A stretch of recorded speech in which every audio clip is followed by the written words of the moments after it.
Amazina ubundi yiwe mu busanzwe yitwa Benimana Ramadhan wamenyekanye nka Bamenya, yavuze agahinda yagize nyuma yo gushinjwa ko ari we watumye Bahavu adahabwa imodoka ye yatsindiye muri Lima, ibintu byatumye anatumizwaho mu rwego rw'igihugu rw'ubugenzacyaha RIB. Uyu Bamenya ku makuru ataragize igihe ajya hanze, tariki ya mbere Mata 2023 nibwo hatanzwe ibihembo muri Lima 2023 Rwanda International Movie Award, aho igihembo cya People Choice Award cy'imodoka cyegukanywe na Usanase Bahavu Jeannette wari wagize amajwi menshi, akaba yari yanahigitse uyu munyarwenya Bamenya. Gusa ubwo uyu Bahavu yaje gutsindira iyi modoka hakaba haraciyemo igihe biri mu nkiko, dore ko bamwe batanabyumvishaga uburyo atigeze abona imodoka ye.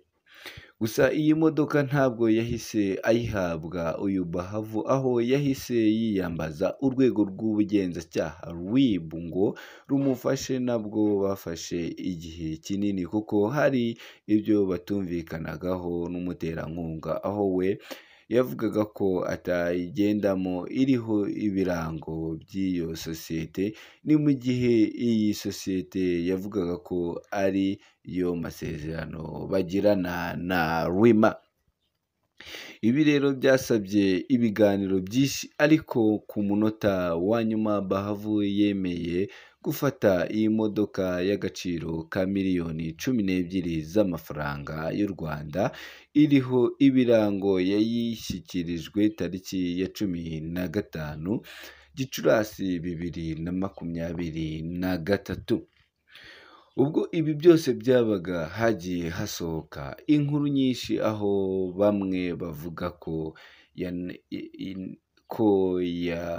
ko nta yanga bari babuze kuyiha Bamenya wari wabaye uwa kabiri mu majwi umukurikiye.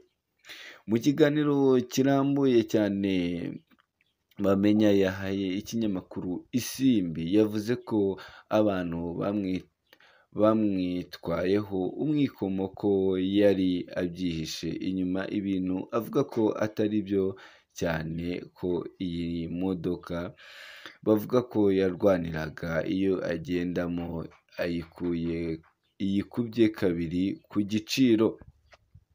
Twavuga ko rero uyu mugabo Bamenya yaje gukoresha amagambo akakaye cyane, dore ko yaje kuvuga ko ibi ngibi atari kubikora kuko iyi modoka y'amafaranga miliyoni 12 batanze iyo agendamo iyikubye kabiri, bityo rero ngo akaba nta mpamvu abona yo kuba yari bujye kuba yarwanira iyi modoka. Mu yandi makuru, meya w'akarere ka Nyaruguru umugabo yaba ari havugwa yuko yaba yakoze ibikorwa bidasanzwe.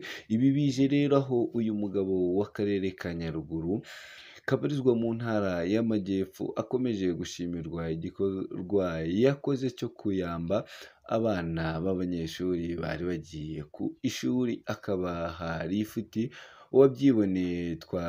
Uwabyiboneye akaba yatanze amakuru arambuye cyane. Ni nyuma y'amafoto yashyizwe kuri Twitter n'uwitwa Rukundo Emmanuel usanzwe ari umunyamakuru ugaragaza abana bato biga mu mashuri abanza bari gusohoka mu modoka y'ubwoko bwa Toyota Vigo, ari nayo igendamo uyu mugabo uyobora akarere ka Nyaruguru.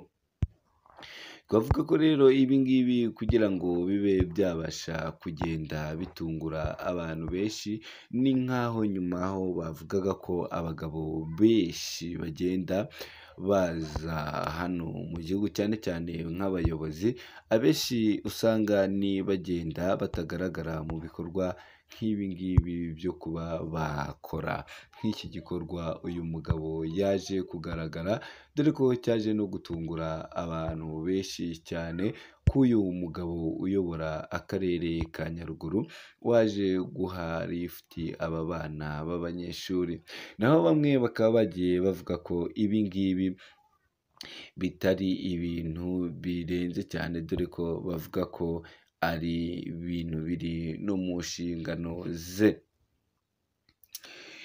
Naho mu yandi makuru, Kayonza abagabo babiri barindaga depo y'inzoga bishwe batewe ibyuma. Twavuga ko rero ari inkuru zigiye zitandukanye ziri kuvugwa hano mu karere ka Kayonza, tukaba ku munsi w'ejo twarabagejejeho inkuru y'abagabo babiri n'abagore babiri baje gutabwa muri yombi, bakaba bari bakurikiranyweho icyaha cyo kwica umusore bakamujugunya muri tuwareti.